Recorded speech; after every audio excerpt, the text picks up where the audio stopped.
영상 속의 장소는 아프가니스탄입니다. 21세기에 일어난 상황이라고는 믿기지도 않을 정도로 탈레반의 잔혹한 탄압은 계속되고 있는데요. 탈레반과 20년의 아프간 전쟁에서 항복한 아프간 정부는 탈레반에게 점점 점령당하고 있습니다. 자국의 대통령마저 도망간 상황, 아프가니스탄 국민들과 해외 이주민자들, 방문객들 모두 겁에 질려 아프가니스탄을 탈출하려고 하는데요. 이토록 사람들을 겁에 질리게 하는 테러 조직, 탈레반은 과연 어떤 조직일까요?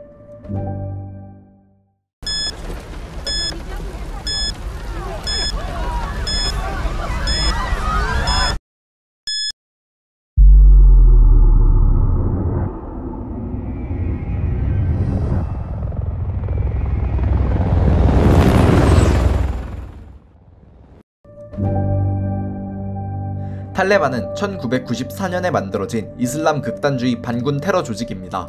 대부분 어린 나이의 청년들로 이루어진 테러 조직이었기에 파슈툰족 언어로 학생을 뜻하는 탈레반으로 불리기 시작했습니다. 처음에는 어린 청년 테러 조직으로 이슬람 종교와 법을 갈고 닦은 지도자이자 스승이라고 불리는 물라의 지도를 받고 행동했습니다.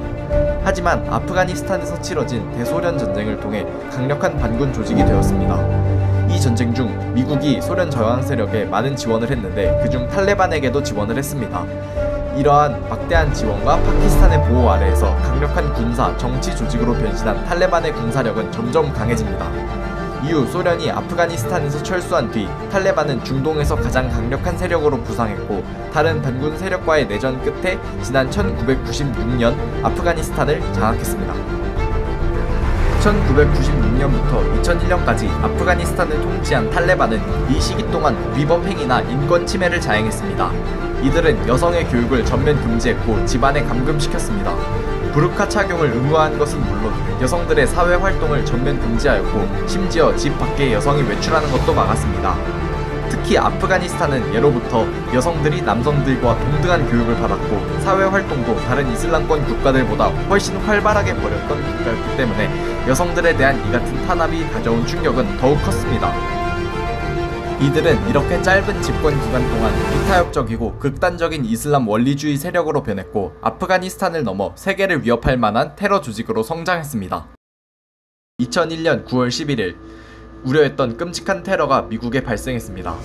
미국 뉴욕의 110층 세계무역센터 쌍둥이 빌딩에 테러 조직이 항공기를 탈취해 추돌한 것입니다. 약 3,000명의 목숨을 앗아간 9.11 테러를 일으킨 자들은 오사마 빈 라덴이 이끄는 테러 조직 알카에다였습니다. 테러 후 빈 라덴은 아프가니스탄에 거주하였고 미국은 그를 인도해달라 요청했지만 탈레반은 빈 라덴을 보호하며 거절했습니다. 그러자 미국은 아프가니스탄을 공격했고 탈레반은 한 달 만에 아프간 수도 카불에서 축출되었습니다. 미국이 주도하는 국제연합군은 2001년 탈레반을 축출했지만 탈레반은 사라지지 않았습니다. 탈레반은 세력을 유지한 채 아프가니스탄 남부와 파키스탄 북부에서 산발적인 테러와 군사 공격을 해왔습니다. 그렇기에 미국은 아프간에 20년 동안 군대를 투입하여 전쟁을 하게 됩니다. 이는 미국 역사상 최장 해외 전쟁이며 전쟁 비용으로 무려 약 1조 5천억 달러로 추정되는 비용을 지출하였고 미군 전사자만 약 2,500여 명 정도나 된다고 합니다. 하지만 2020년부터 미국 정부는 더 이상 아프간에 군대를 두는 것은 미국에 도움이 되지 않는다며 군대 철수 선언을 합니다.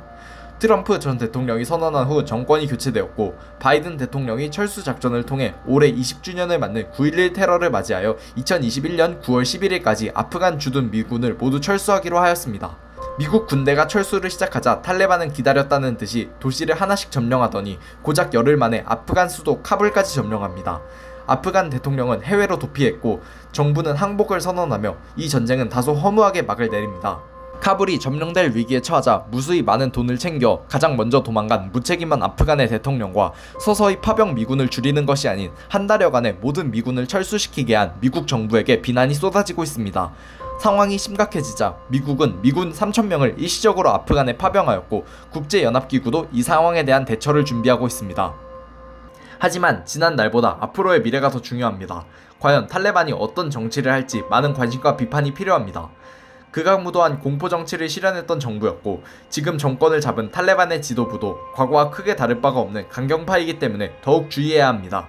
탈레반은 이번 정권에서 과거와 다를 것을 약속했지만 이 약속은 3일도 가지 못했습니다. 공개 처형을 금지하겠다던 이들은 시위대를 향해 총을 발포하여 2명을 사살했고, 여성 인권을 존중한다는 말과는 다르게 부르카를 착용하지 않은 여성을 총살하며 공포 정치가 부활한 모습을 볼 수 있었습니다.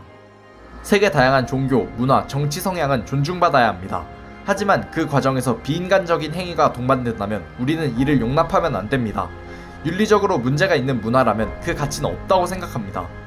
탈레반의 극악무도한 공포정치가 계속 이어진다면 평화로운 국제사회와 모든 지구촌 사람들의 인권을 위해 국제기구에서는 이들을 적극적으로 제지할 필요가 있고, 세계 여러 나라 사람들이 계속 관심을 가지며 그들을 지켜봐야 합니다.